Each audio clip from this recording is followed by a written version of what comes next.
Hi guys, welcome to the lecture group. आज हमारा topic है एविडेंसेस ऑफ एवोल्यूशन कि हम डिफरेंट सबूत मुहैया करेंगे जो कि प्रूव करेंगे कि एवोल्यूशन हुई है।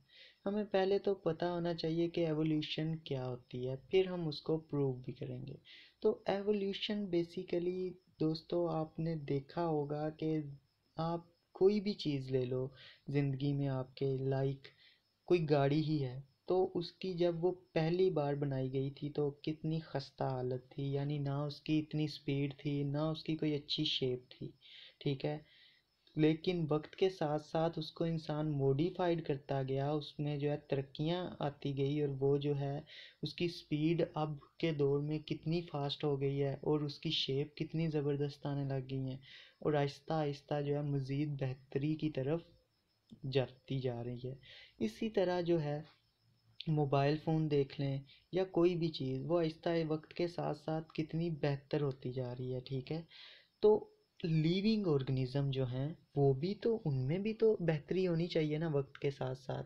तो एवोल्यूशन यही सजेस्ट करती है कि पहला जो लिविंग ऑर्गेनिज्म आज से करोड़ों साल पहले या हज़ारों साल पहले वजूद में आया था, वो बहुत ही सिंपल सा एक सेल था जो कि प्रोकैरियोटिक सेल है। ठीक है।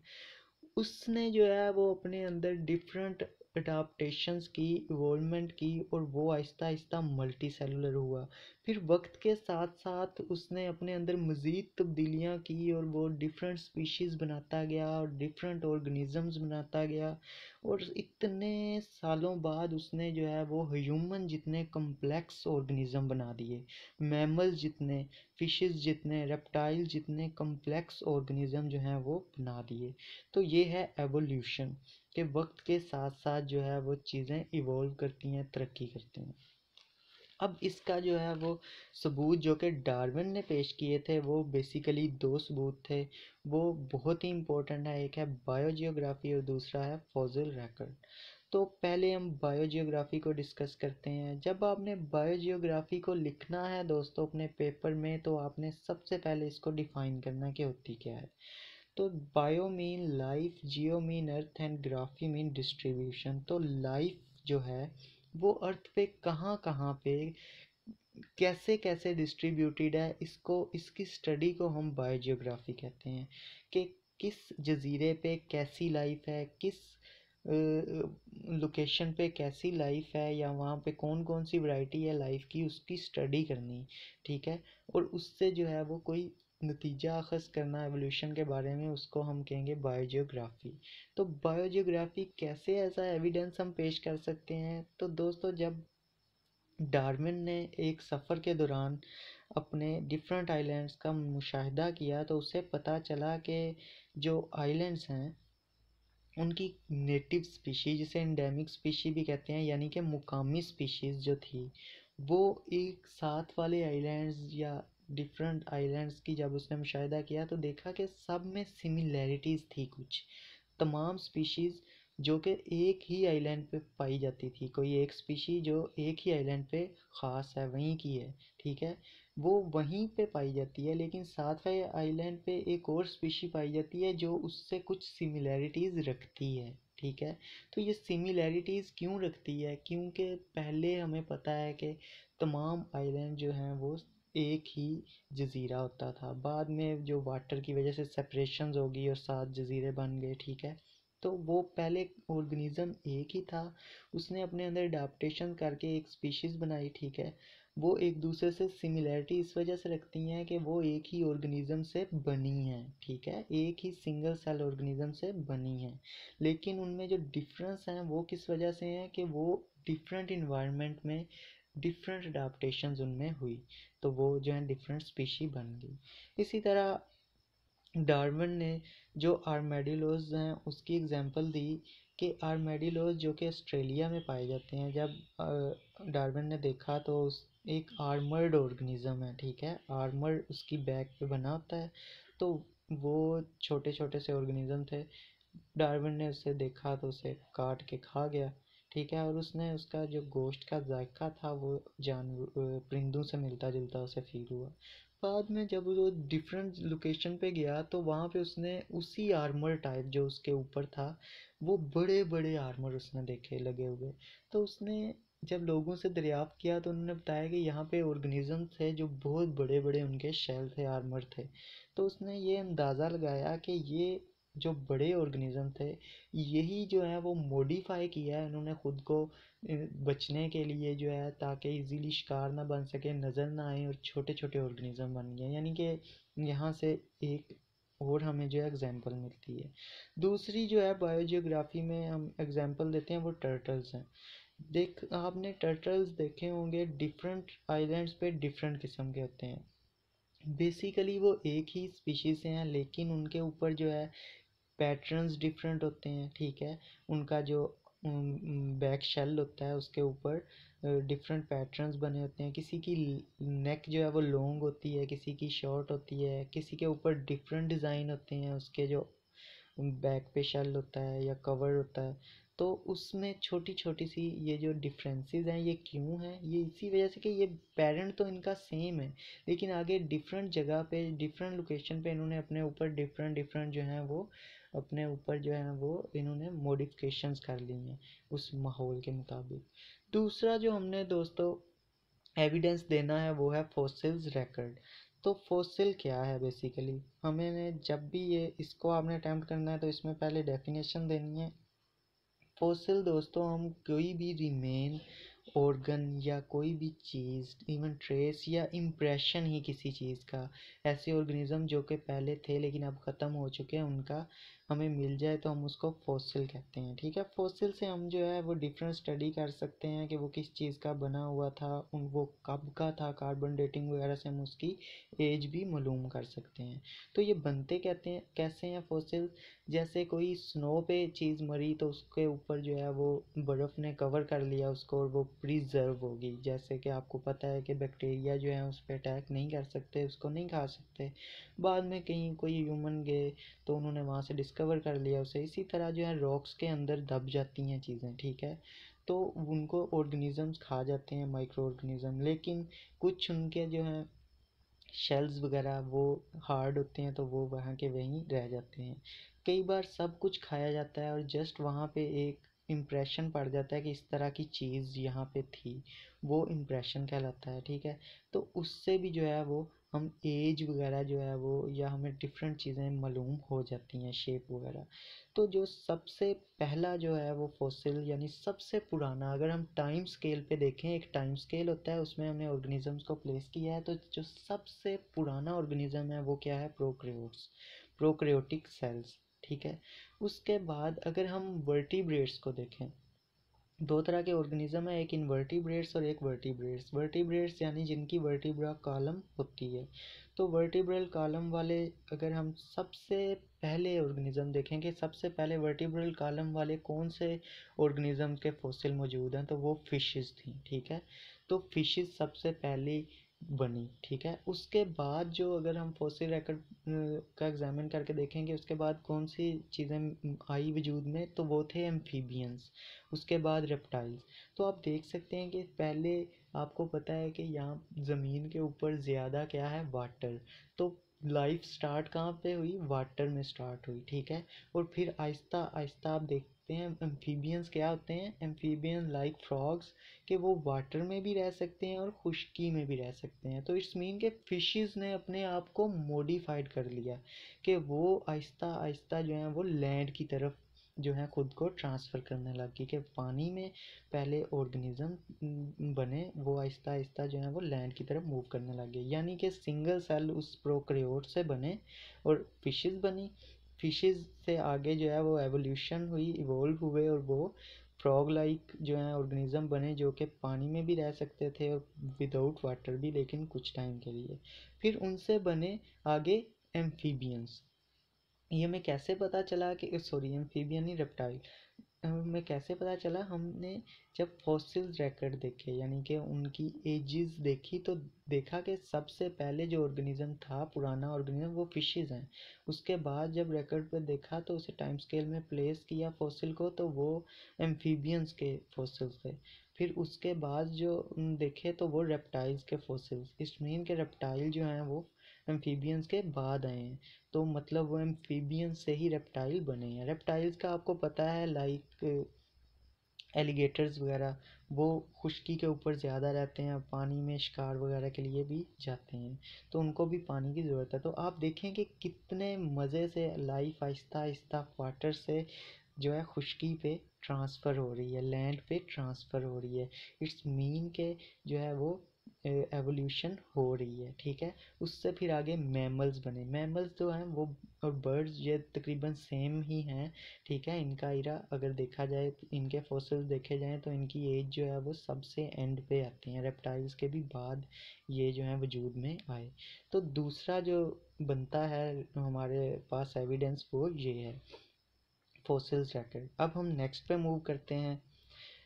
तो कंपैरेटिव एनाटॉमी, कंपैरेटिव एनाटॉमी से क्या मुराद है कि जो एनाटॉमिकल स्ट्रक्चर हैं, जब इंटरनल स्ट्रक्चर देखे गए ऑर्गेनिज्म के तो उनमें जो है सिमिलैरिटीज़ देखी गई, ठीक है। तो वो सिमिलैरिटीज़ और वो डिफरेंसेस जो थे उनसे कैसे हमें एविडेंस मिला कि एवोल्यूशन हुई है। तो दो तरह की एवोल्यूशन होती है, एक होती है डाइवर्जेंट एवोल्यूशन और एक होती है कन्वर्जेंट एवोल्यूशन, ठीक है। कन्वर्जेंट एवोल्यूशन का मतलब होता है कि एक डिफरेंट पॉइंट से कन्वर्ज होके एक पॉइंट पे पहुंच जाना। डाइवर्जेंट एवोल्यूशन जैसा कि आप यहाँ देख सकते हैं, इसका मतलब होता है कि एक पॉइंट से डाइवर्जेंस होनी, ठीक है। एक पॉइंट है, उससे आगे ये भी बन गया, ये भी बन गया, ये भी बन गया, डिफरेंट चीज़ें बन गई। तो उसका प्रूफ कैसे हमें मिलता है डाइवर्जेंट एवोल्यूशन का? वो होमोलोगस ऑर्गन से मिलता है। होमोलोगस ऑर्गन से मुराद होती है ऐसे ऑर्गन जो कि फंक्शनली तो डिफरेंट हैं लेकिन स्ट्रक्चरली सेम है। मतलब एक ही स्ट्रक्चर है लेकिन उसका आगे काम इधर और है, इधर और है, इधर और है। मतलब यहाँ एक पॉइंट से आगे तीन डिफरेंट पॉइंट्स बन रहे हैं। लाइक के स्ट्रक्चर क्या है, फोर लिम्ब, ठीक है, एक स्ट्रक्चर है, ठीक है। उसके आगे फंक्शन डिफरेंट है। क्या? मैन में भाग करना, हॉर्स में भागना, और वेल्स में क्या है वो तैरना, ठीक है, स्विमिंग के लिए। तो स्ट्रक्चर एक ही था लेकिन वो आगे उसने तीन डिफरेंट जो हैं वो फंक्शन शुरू कर दिए। इट्स मीन डाइवर्जेंस हो रही है, एक पॉइंट से डाइवर्ज कर रही हैं, डिफरेंट डायरेक्शन में मूव कर रहा है, तो डाइवर्जेंट एवोल्यूशन हो रही है। दूसरी है एनालॉगस ऑर्गन। एनालॉगस ऑर्गन जो है वो कन्वर्जेंट एवोल्यूशन को सपोर्ट करते हैं। कन्वर्जेंट एवोल्यूशन का मतलब है एनालॉगस ऑर्गन का मतलब है स्ट्रक्चरली डिफरेंट होते हैं लेकिन फंक्शन इनके सेम होते हैं। जैसे कि विंग्स एक स्ट्रक्चर है, ठीक है। वो बैट में, ये बैट नहीं है, सॉरी बैट है, तो बैट में और तरह के विंग्स होते हैं, आपने देखे होंगे। इंसेक्ट्स के और तरह के विंग्स होते हैं, जैसे ग्रास हॉपर्स वगैरह हो गए। और बर्ड्स में बिल्कुल ही और तरह के विंग्स होते हैं। लेकिन ये तीन चीज़ें हैं, एक दो तीन, ये तीन स्ट्रक्चर हैं, डिफरेंट स्ट्रक्चर। लेकिन इन तीनों का आगे काम क्या है, एक ही, फ्लाइंग, यानी कि एक्टिव फ्लाइट करना, ठीक है। उनका काम क्या है, फ्लाई करना, उड़ना, ठीक है। तो ये तीन पॉइंट थे, एक पॉइंट पे कन्वर्ज हो गए, तो इसका मतलब ये कन्वर्जेंट एवोल्यूशन हुई है। तो ये जो एनालॉगस ऑर्गन है वो कन्वर्जेंट एवोल्यूशन को सपोर्ट करते हैं। आपने ये दो चीज़ें आपने बतानी है। उसके बाद आपने तीसरा जो सबूत देना है वो है वेस्टिजियल ऑर्गन। वेस्टिजियल ऑर्गन दोस्तों ऐसे ऑर्गन्स को कहते हैं जो कि प्रेजेंटली जो कि नॉन फंक्शनल है, उनका कोई ख़ास फंक्शन नहीं है, लेकिन इट इज़ कंसीडर्ड दैट वो हमारे जो एंसेस्टर हैं, हमारे पेरेंट्स जो हैं, हमसे पहले ऑर्गेनिज्म, उनमें जो था उनका बहुत कोई ख़ास फंक्शन होता था। लाइक आपके अपेंडिक्स होता है, अक्सर आपने सुना होगा कि इसका अपेंडिक्स का ऑपरेशन हुआ, अपेंडिक्स रिमूव कर दी। इट्स मीन के अपेंडिक्स जो है अब हमारे अंदर उसका कोई ख़ास फंक्शन नहीं है, ठीक है। और लेकिन हमसे पहले जो हमारे मतलब एंसेस्टर्स हैं उनमें उसका फंक्शन ये कंसीडर किया जाता है कि वो, जैसा कि अब हम पका के चीज़ें खाते हैं, सेलुलोज, उस वक्त ज़्यादा प्लांट्स वगैरह पे डिपेंडेंट थे, तो प्लांट्स वगैरह की अंदर सेलुलोज होता है, उसको ब्रेक डाउन करने के लिए जो माइक्रो ऑर्गेनिज्म यूज़ होते थे वो अपेंडिक्स में रहते थे। लेकिन अब हमारी फूड चेंज हो गई तो अपेंडिक्स में वो ऑर्गेनिज्म ख़त्म हो गए और अपेंडिक्स का काम भी ख़त्म हो गया। तो इस तरह जो है मतलब कि ऐसे ऑर्गन मौजूद हैं जो पहले हमसे जो थे वो काम के थे, लेकिन अब हम में जो हैं वो काम के नहीं हैं। इट्स मीन के हमारे एंसेस्टर हमसे और तरह के थे, हम इवोल्व होके हम मॉडिफाइड हुए हैं। इसी तरह स्नेक्स में अगर हम देखें तो कुछ वैरायटीज़ हैं स्नेक्स जिनके स्केलेटन में लेग्स के जो हैं वो बोन्स नज़र आती हैं, लेकिन उनका कोई फंक्शन नहीं है, लेकिन वो प्रेजेंट है। तो वो किस चीज़ को जो है वो बताती हैं कि जो स्नेक्स जिस चीज़ से इवोल्व होके बने हैं, मॉडिफाइड होके, उसकी पहले जो थी वो टांगें थी, और बाद में स्नेक्स बने जिनकी टांगें नहीं थी। वो डिफरेंट इन्वायरमेंट के लिए बने तो उनकी टांगें ख़त्म हो गई। तो ये भी एवोल्यूशन को सपोर्ट कर रहा है कि एक चीज़ से दूसरी चीज़ इवोल्व हो रही है। ठीक है।